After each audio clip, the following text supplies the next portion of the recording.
সবাইকে স্বাগত জানাচ্ছি এশিয়ান দেশ সংবাদে। আপনাদের সাথে আছি আমি সৈয়দ মাহিউজ্জামান মুখর। যাচ্ছে পুরো খবরে।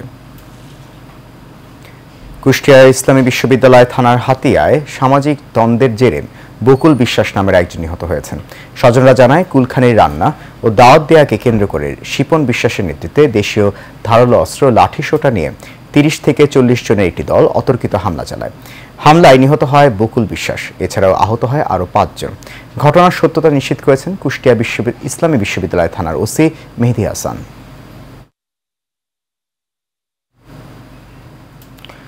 ব্রাহ্মণবাড়িয়া বিজয়নগরে মোটরসাইকেল ও সিএনজির সংঘর্ষে জিতু মিয়া নামে একজন নিহত হয়েছে। এতে আহত হয়েছেন আরও ৫ জন। উপজেলার দত্তখোলা এলাকায় এই ঘটনা ঘটে।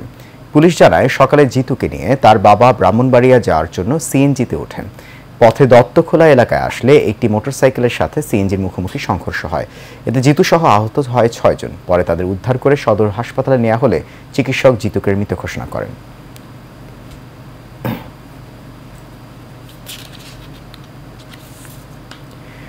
গাজীপুরের কালীগঞ্জে লরির চাপায় এক মোটরসাইকেল আরোহী নিহত হয়েছে। এই ঘটনায় আহত হয়েছেন আর ২ জন। দুপুরে কালীগঞ্জ ঘোড়াশাল বাইপাস সংযোগ সড়কে এই দুর্ঘটনা ঘটে। পুলিশ জানায় কালীগঞ্জ থানায় আসার পথে মোটরসাইকেল ও লরির মুখোমুখি সংঘর্ষ হয়। এতে মোটরসাইকেল আরোহী হামিদ সড়কে ছিটকে পড়ে লরির চাপায় ঘটনাস্থলেই মারা যায়। এ সময় আহত হয় আরও ২ জন। পরে তাদের উদ্ধার করে উপজেলা স্বাস্থ্য কমপ্লেক্সে ভর্তি করা হয়।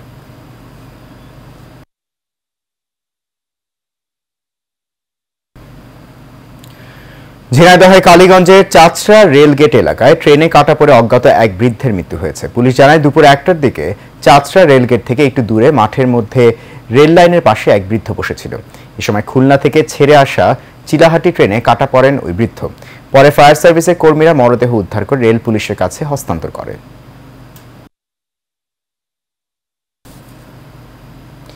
সিরাজগঞ্জের শাহজাদপুর উপজেলা পরিষদের পুকুর থেকে জীবন রায় নামে এক যুবকের লাশ উদ্ধার করা হয়েছে।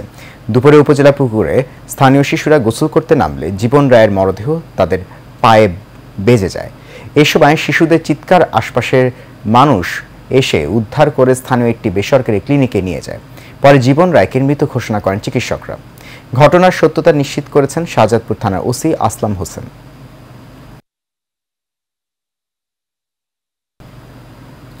গাজীপুরের কালিয়াকৈর উপজেলা পরিষদ নির্বাচন সামনে রেখে প্রচার প্রচারণায় ব্যস্ত সময় পার করছে প্রার্থী ও সমর্থকরা। উপজেলা পল্লী বিদ্যুৎ জোড়া পাম্প এলাকায় আনারস প্রতীকে চেয়ারম্যান প্রার্থী কামাল উদ্দিন শিকদারের পক্ষে ভোট চান সমর্থকরা। এ সময় উপস্থিত ছিলেন জেলা আওয়ামী লীগের যুগ্ম সাধারণ সম্পাদক শিকদার মোশাররফ, প্যানেল মেয়র খাত্তাব মোল্লা, কালিয়াকৈর পৌর আওয়ামী লীগের যুগ্ম সাধারণ সম্পাদক শরীফ মণ্ডল, যুবলীগ নেতা সুমন রানা, আওয়ামী লীগ নেতা আব্দুল বারেক সহ অনেকে।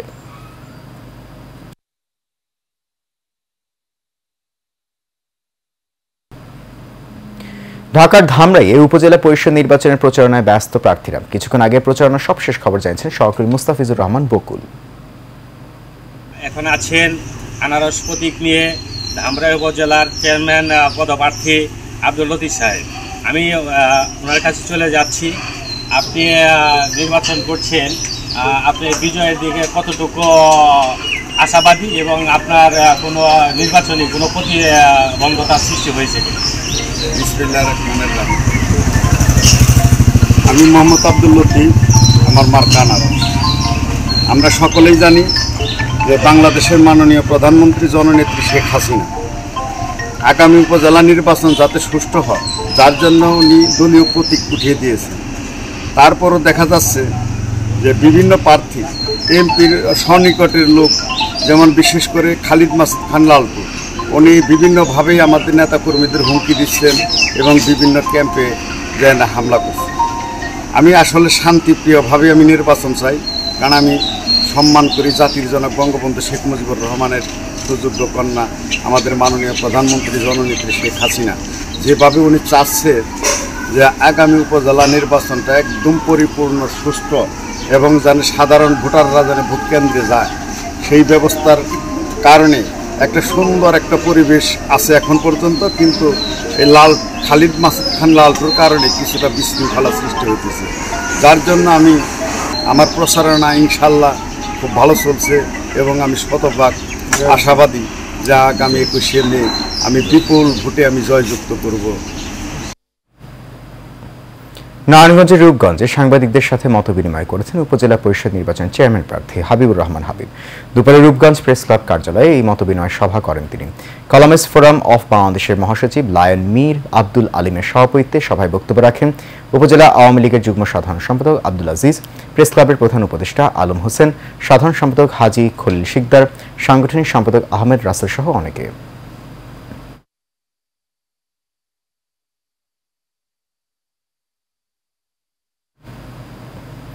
গাজীপুরের কাপাসিয়া উপজেলা পরিষদ নির্বাচন অবাধ, সুষ্ঠু ও নিরপেক্ষ হয়েছে, এই কথা বলেছেন কাপাসিয়া উপজেলা পরিষদ নবনির্বাচিত চেয়ারম্যান অ্যাডভোকেট আমানত হোসেন খান ও ভাইস চেয়ারম্যান হাফিজুল হক চৌধুরী আইয়ুব। নির্বাচন সুষ্ঠু হওয়া প্রধানমন্ত্রী শেখ হাসিনা, নির্বাচন কমিশন সহ উপজেলা প্রশাসনকে ধন্যবাদ জানান তারা।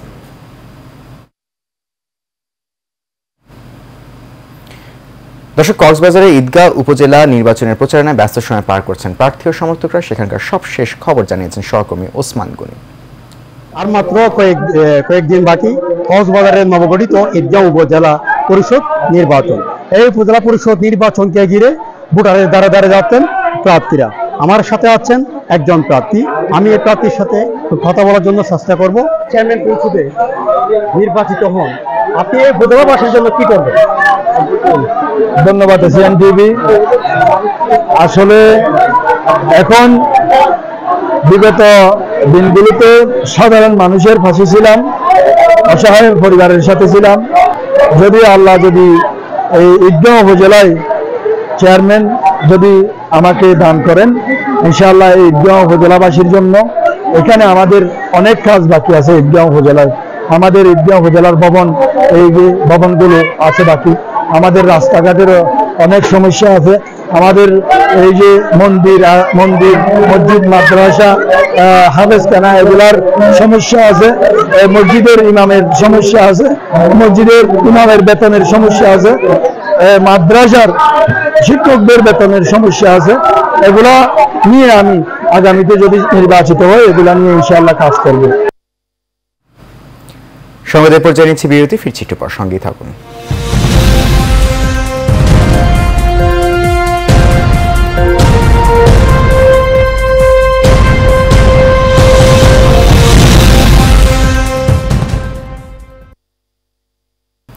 বগুড়ার নন্দীগ্রামের জামালপুর 5 পীর দাখিল মাদ্রাসার বর্তমান ম্যানেজিং কমিটির সভাপতি ও মাদ্রাসার সুপারের নানা অনিয়মের প্রতিবাদে মানববন্ধন করা হয়েছে। সকালে মাদ্রাসা মাঠে অভিভাবক সদস্য ও এলাকাবাসীর উদ্যোগে এই মানববন্ধন হয়। এতে সভাপতিত্ব করেন মাদ্রাসার সাবেক সভাপতি আলহাজ নাসির উদ্দিন। উপস্থিত ছিলেন মাদ্রাসার জমিদাতা আব্দুর রশিদ, আনসার আলী খান, আব্দুস সবুর, সেকান্দার আলী ও ম্যানেজিং কমিটির সদস্য আব্দুর রশিদ মণ্ডল সহ আরও অনেকে।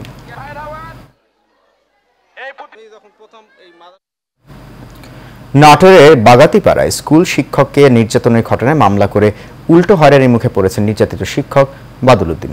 এই অবস্থায় নিজের ও পরিবারের নিরাপত্তা চেয়েছেন তিনি। দুপুরে স্কুল সংলগ্ন একটি কক্ষে সংবাদ সম্মেলনে শিক্ষক বাদল অভিযোগ করে বলেন, রহিমানপুর সরকারি প্রাথমিক বিদ্যালয়ের প্রধান শিক্ষক মনির উদ্দিনের নানা অনিয়মের প্রতিবাদ করেন তিনি। এতে ক্ষুব্ধ হন প্রধান শিক্ষক। এ ঘটনায় গত 3 মার্চ স্কুল থেকে বাড়ি ফেরার পথে তার পকেটে ইয়াবা ঢুকে মারপিট করে 2 পুলিশ সদস্য। এই ঘটনায় 2 পুলিশ কনস্টেবল বিরুদ্ধে আদালতে মামলা করার পর তার বিরুদ্ধে একাধিক মামলা দায়ের সহ নানা হুমকি দেওয়া হচ্ছে। জাতীয় পুষ্টি সপ্তাহ উপলক্ষে নরসিংদীর রায়পুরায় অ্যাডভোকেসি সভা হয়েছে। সভায় সভাপতিত্ব করেন উপজেলা নির্বাহী অফিসার মোহাম্মদ ইকবাল হাসান। এই সময় উপস্থিত ছিলেন উপজেলা স্বাস্থ্য ও পরিবার পরিকল্পনা কর্মকর্তা ডাক্তার খান নুরুদ্দিন মোহাম্মদ জাহাঙ্গীর, পৌর মেয়র জামাল মোল্লা, উপজেলা মাধ্যমিক শিক্ষা অফিসার শামালগীর ও উপজেলা শিক্ষা অফিসার মোহাম্মদ জামাল উদ্দিন সহ আরও অনেকে।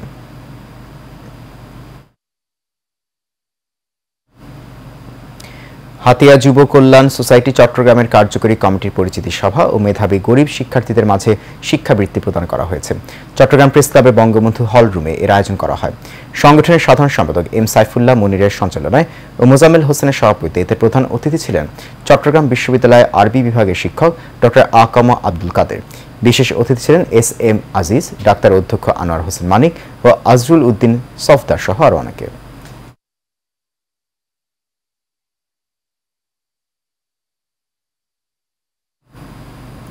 সোনালী ব্যাংকের সকল খণ্ডকালীন ও অস্থায়ী কর্মচারীদের চাকরি স্থায়ীকরণের লক্ষ্যে মতবিনিময় সভা হয়েছে। সোনালী ব্যাংক এমপ্লয়িজ ইউনিয়নের কেন্দ্রীয় কার্যালয়ে এই মতবিনিময় সভা হয়। এতে প্রধান অতিথি হিসেবে উপস্থিত ছিলেন সোনালী ব্যাংক এমপ্লয়িজ ইউনিয়নের সভাপতি মোহাম্মদ মিজানুল হক। বিশেষ অতিথি ছিলেন এমপ্লয়িজ ইউনিয়নের সাধারণ সম্পাদক মোহাম্মদ হেলাল উদ্দিন। সোনালী ব্যাংকে 25 থেকে 30 বছর ধরে কর্মরত অস্থায়ীদের চাকরি স্থায়ীকরণ সহ তাদের যৌক্তিক দাবি তুলে ধরেন বক্তারা।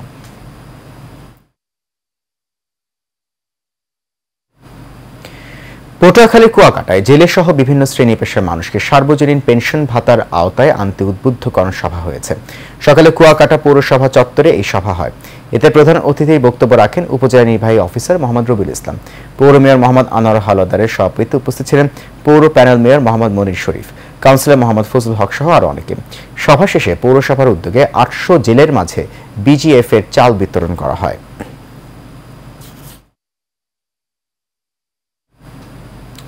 কুমিল্লা সদরে আড়াইওয়া এলাকায় নকল চিপস উৎপাদন কারখানায় অভিযান চালিয়ে 1 লাখ টাকা জরিমানা করেছে জাতীয় ভোক্তা অধিকার সংরক্ষণ অধিদপ্তর। দুপুরে জাতীয় ভোক্তা অধিকার সংরক্ষণ অধিদপ্তর জেলা কার্যালয়ের সহকারী পরিচালক মোহাম্মদ আসাদুল ইসলামের নেতৃত্বে এই অভিযান চালানো হয়। ভোক্তা ও বিএসটিআই কুমিল্লার যৌথ উদ্যোগে জেলা পুলিশের সহযোগিতায় চলা এই অভিযান শেষে কারখানাটিতে 1 লাখ টাকা জরিমানা করা হয়। এ সময় নকল চিপসের মোড়কের 5টি রিল জব্দ করে পুড়িয়ে ধ্বংস করা হয়।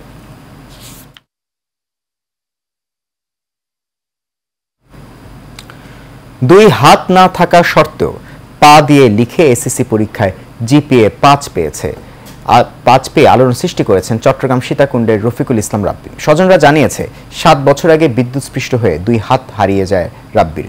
পা দিয়ে লিখে এবার হাজী তোবারক আলী উচ্চ বিদ্যালয়ের বিজ্ঞান বিভাগ থেকে এসএসসি পরীক্ষায় জিপিএ 5 পেয়ে সফলতা অর্জন করেন রাব্বি। রাব্বির এমন সাফল্যে খুশি পরিবার, শিক্ষক শিক্ষিকা সহ স্থানীয়রা। রাব্বি উপজেলার ভাটিয়ারি ইউনিয়নের পূর্ব হাসনাবাদ গ্রামের বুজলুর রহমানের ছেলে। তার যে রেসপন্স, সে যে পড়াশোনা করার যে আগ্রহ, ওকে পড়াতে আমার এমনিতেই ভালো লাগে, সেজন্য আমি ওকে আমার প্যাশন থেকে পড়াই। প্রায় 2 বছর ওর সাথে পড়ালেখা করছি। এখন ওর ইচ্ছা শক্তির কারণে ওরা এত কিছু হয়েছে, ইচ্ছা না থাকলে এত কিছু হয় না। অ্যাক্সিডেন্ট হওয়াতে তার 2 হাত চলে যায়। তো সে পা দিয়ে লিখে, আল্লাহ তার যে জ্ঞান মেধা দিয়েছে, আল্লাহ তারকে আল্লাহ সর্বশক্তি দান করুক। আল্লাহর রহমত ছিল বিদায় আজকে এতটুকু আসছি। বড় ক্লান্ত পরিশ্রম ছিল, পাশাপাশি শিক্ষক শিক্ষিকাদের অনুপ্রেরণা, শিক্ষা শিক্ষিত নিজেকে একজন সুনাগরিক হিসেবে গড়ে তুলতে চাই। এশিয়ান দেশ সংবাদ এই পর্যন্তই। আমাদের পরবর্তী সংবাদ দেখার আমন্ত্রণ রইল। এতক্ষণ সঙ্গে থাকার জন্য অনেক ধন্যবাদ সবাইকে।